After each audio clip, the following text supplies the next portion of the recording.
Allison Davis coming to you live from GBTA Broadcast Studio in Toronto.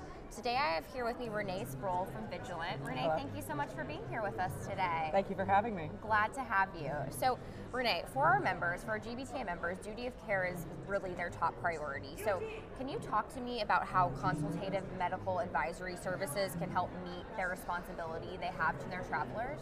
Yeah, medical advisory services can really help an organization figure out policies, implement policies, and really mitigate risk.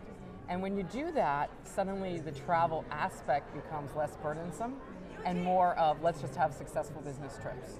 So if you look at advisory services, we've done everything from pandemic planning, stockpiling of drugs for infectious disease and so on. We do things that consult specifically around how do you get that policy in place and people follow it. So important. often you go to all this trouble to put a wonderful program in place. So we can help companies and other organizations look at gaps in their policies too. So all those things add up to a solid program, and it needs to be looked at least every other year to make sure things are humming the way you want them and need them to go. So let's shift and talk about telemedicine. Okay. So how can telemedicine services really benefit business travelers and help them while they're on the road? I'll try not to get too passionate about this one. Please be passionate. Okay. So telemedicine services are a very solid way to deliver fast, efficient, and quality medicine to someone who's in an emergency or just in general distress, like you're having upset stomach or something that's interrupting your trip.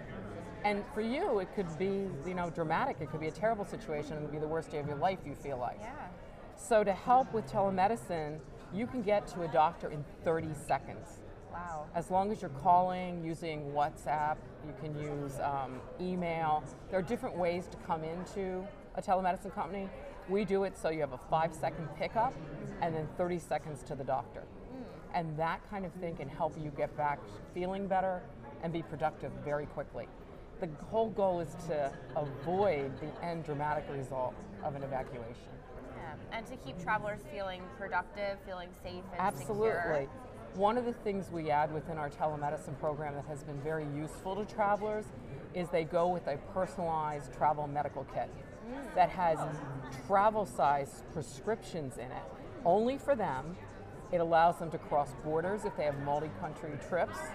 And that's also an efficient way to do it because it's already signed off with a custom card. And you always have your medicines with you if you need it. You call, the doctor tells you what combination of things you should do to address your situation. So that individual telemedicine call can be a real lifesaver. Absolutely. Just to make it a good trip even. Absolutely. So let's switch gears and look at from a buyer perspective. Yes. So how can travel buyers best equip their travelers to know how to handle, a medical issue or emergency while they're on the road on behalf of their company? That is a great question because the buyer, I think, has the bigger challenge. When you're abroad and traveling, you're just in the moment, you're going to do whatever you think you should do. The trick is to have pre-travel awareness of what to do and easy access to the phone number that you want them to call in. Calling is often preferred because it can be the most immediate way of communication. Efficient. And so when you're training your people on what to do, there's several ways to do it. A lot of people use country travel reports. People do different things.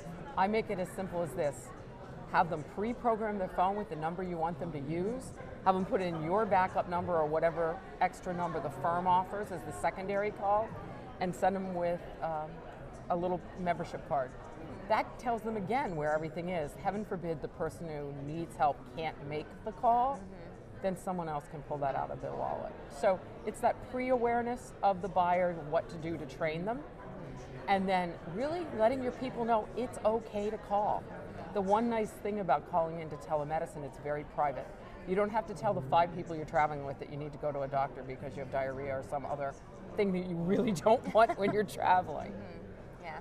So I think it's really about that awareness and pre-planning and availability. Empowering the traveler. Exactly. Like. And knowing that it's okay to call. And that your whole company's not going to follow up on you and say what happened and how is it.